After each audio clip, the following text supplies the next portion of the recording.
السلام علیکم ورحمۃ اللہ وبرکاتہ۔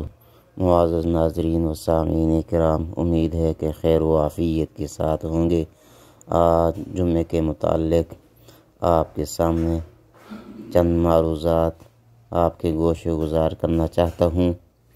جمعے کا دن رسول اللہ صلی اللہ علیہ وسلم کا فرمان ہے، کرینہ ہے۔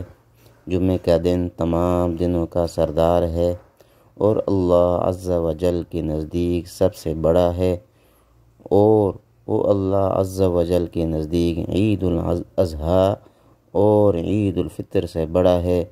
اس میں 5 خصلتیں ہیں۔ اللہ تعالیٰ نے اسی میں آدم علیہ السلام کو پیدا کیا، اسی میں زمین پر انہیں اتارا، اسی میں انہیں وفات دی، اسی میں ایک ساتھ ایسی ہے کہ بندہ اس وقت جس چیز کا سوال کرے گا وہ اسے دے گا جب تک کہ حرام کا سوال نہ کرے، اور اسی دن میں قیامت قائم ہوگی۔ کوئی مقرب فرشتہ آسمان و زمین ہوا، پہاڑ اور دریا ایسا نہیں کہ جمعے کے دن سے ڈرتا نہ ہو۔